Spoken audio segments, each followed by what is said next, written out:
Good afternoon, this is DeAnthony, the Section 8 Guru.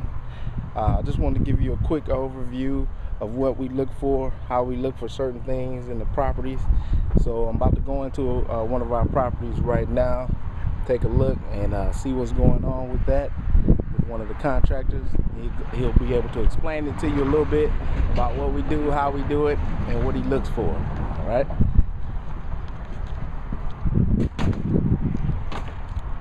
How you doing, Alex? I'm doing great. To inspect the house, this is the first thing we do. We start at the front door, and we go through. First of all, we check the light switches to see if they've been painted over. These have not. These have been painted, so they need to be replaced. We go around each room, all the way around, check the windows, making sure they're open, they sliding well. Any holes that you see, we patch up. Checking all the plugs in every room. Okay. If the house. Now, some of the windows bad sometimes. I know sometimes, you know, people say that we want to change these windows or we want to keep them. What's the difference in that? Well, the difference is, if they're newer windows, we generally keep them. Depending on the budget. Okay. You want double pane windows because it's better for your heating bill. Okay. But some budget's going to allow that to be changed. Okay. So if we can't change them, we will, but it depends on your budget. Okay. For a rented situation, if the windows are good, generally we don't change it. Got it. Carpet, if the carpet's bad, we pull it up to see if we can sand it. Like you see over here, we pull this up to see if it's able to be sanded. It's not. This house obviously had a fire at one time, and it's plywood. Okay. So the carpet has to be replaced. Okay, so if we notice the plywood, then we just replace the carpet. Right. Yeah. Okay. Moving on to the kitchen, back up. Moving on to the kitchen, we check out the plugs in the kitchen again, all around. The cabinet, this house already has a stove and dishwasher. Generally, these are gifts. We don't supply them. If it works, fine. If not, they're gonna be taken out and the renter will put their own stove in. Now, why don't you supply them? Well, we don't supply them because of the expense, and we try to keep our expenses as low as possible for the owners. Okay. And they get pretty expensive. So if this work is a gift, it was already left here. Most of the time, if they're left in the house, they usually work. Okay. Stoves. But if not, instead of giving the owner an extra $300–400 expense on a stove, we rather, renters usually supply their own. They usually bring some when they come. Okay. Check out the sink, faucets. The water is off in this house, there's no plumbing. Okay. So the plumbing has to be replaced. Okay. And that's what we're working on now. Okay. Check all the lights. All lights must have covers on them. Okay. Why is that important?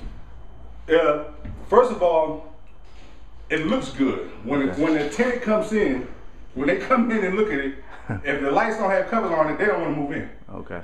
You want your tenant to be able to walk into the door and be comfortable and feel at home. That's the important thing. They want to walk in and be at home. Okay. If there's no covers on the light, they don't feel at home. Okay. So that's real important. This house had fans all through the house with no lights. So this one we're going to leave because it's a family room. But the bedrooms we're taking out, we're going to put a plain light fixture in. Okay. If they want a fan, then that's up to them. Okay. But we rather them have light in the room. Everybody doesn't have lamps, so we're going to replace them. Okay. Same thing. Now, this carpet in here actually had tile underneath it, but since we're replacing the carpet, we're going to replace it all. Ouch. Okay. That's wood grain tile. Okay. But if we're going to put carpet everywhere else, we might as well put it in here. Okay, got it. Going on through the bathroom, we check the floors, make sure the floors are solid, clean. This is real important. We got mold around the tub. So this has to be, all that caulk is going to be cut out clean. Some people will come in and try to caulk over that, but mold grows through it. You can't do that. So some contractors will try to short corners, not cut out go through it. That's terrible. You got to take it out. You got to seal it with a mold sealant and redo it. Put the handles back on, new shower head, new towel rack. Floor is good, so we're just gonna clean the floor. Sinks are all good, we're gonna clean them out. Beautiful light, fix the holes. Moving on. Okay. Bedrooms, basically same thing. We go through all the plugs, pull the carpet back. All of this floor back here is plywood, so none of that's gonna change. Now, why don't you want to use plywood? Well, plywood is just rough. Okay. You can't walk on it. You know what I mean? It's just rough to the floor. You want something that somebody can walk on barefooted. Okay. Hardwood floors, we put 3 coats of poly on it, so it's nice and smooth, so you don't have to worry about splinters or anything else.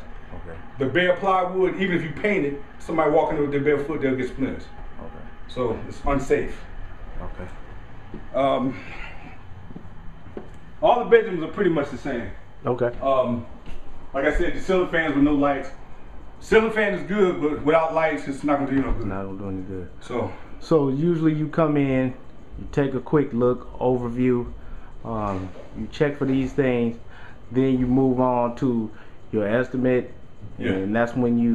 One more thing, 2 things are important: outside and the basement. Okay. Let's go to the basement real quick. Okay. Basement is real important.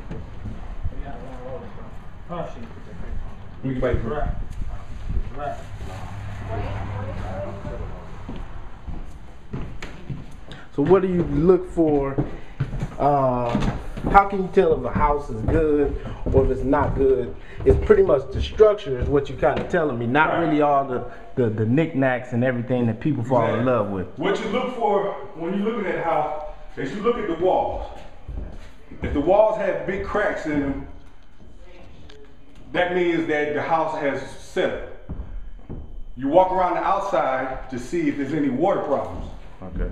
So this one I don't see any cracks. Right. There's no cracks all around. Pretty settled all around. You know, everything is solid. Okay. Looks like that one. That was that water, or that just was some drywall that needed to come down. No, the ceiling. Yes. No, this was torn halfway down. They stripped the pipes out the house. Okay. This is one of the things we got to look through on our estimates. They steal the copper, so all of this has to be replaced. And when they steal them, they rip it out the ceiling, so they rip up the tile. So to save the tenant, to save the owner money, we don't replace the drop ceiling. We'll just tear it all out and leave it the way it is. Okay.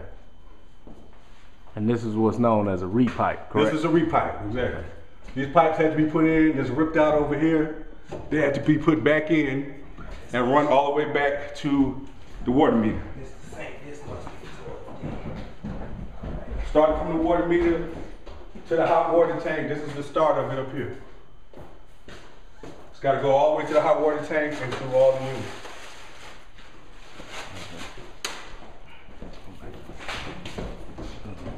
This is another thing really important to make sure when you look at the house, furnace, hot water tank. Okay. Most of the time they're gone. This is a fairly new hot water tank. Furnace. You can tell by the size. Okay. It's fairly new. Hot water tank is fairly new. Okay. And then we can see where they detached it here. Right. Okay, got it. So where we seen over there, we had to come over to here and go on. You can see up here where they're taking it loose. It's a lot of work to take the pipes out. Yes, sir. Okay. For a little money. Okay, a little money. So, the people selling the pipes is just, it's just a lot of work ripping them out, and they don't get much money for them. Okay. So, who knows what they're doing. Last thing is outside, real quick. Okay. So you start your way inside, go through all the rooms, and then you make your way outside to the basement, and then outside. Right. Look all through the outside for all issues that'll make the renter unhappy. Like this. Peeling paint, you cannot have. Okay. This is a hard job. It's real tedious. This has to be straight. All of this loose paint. And seal. Now what about Section 8? You can't get Section 8 with the peel and paint and all that stuff, right? No peel and paint anywhere. Okay. All of it has to be redone. Okay. This house has some trip hazards that we fixed. Be careful. These were fixed this morning. Okay. These two places and in the back.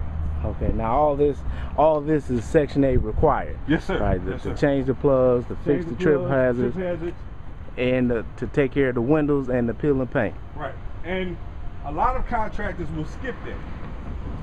They'll say, well, it ain't that bad. You know, trying to save to get the job, and they'll cut corners. This has to be replaced. These are all things I have to find when I do estimates. Okay. Now, what if you don't find them? What happens then? Do you fail inspection? Or? This will fail inspection. Also, it's going to cause a water problem. Okay. The water's going to come over the top. It's going to hit down here. It's going to start coming into the basement. Got it. That's so why something this small right here. Something that small will cause you a big problem in the basement. Okay.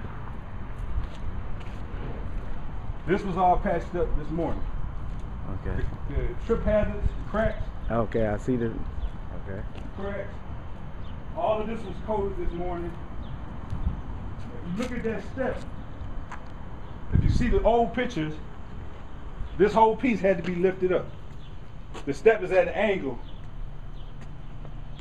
On the pictures, the step was leaning probably 6 inches, 4 inches different on this side than it was on the other side. Okay. That step over there, I see it. there was a chunk at the top where you see the dark part. Mm-hmm. There was a big chunk missing. Okay, so you have to take care of that. Somebody step out the door, they'll step on that and fall. Okay. So all of these things are really important. There's a hole in the garage. All of this is time consuming. When I do these, it takes me about an hour through each house. And that's because I'm used to doing it. Okay.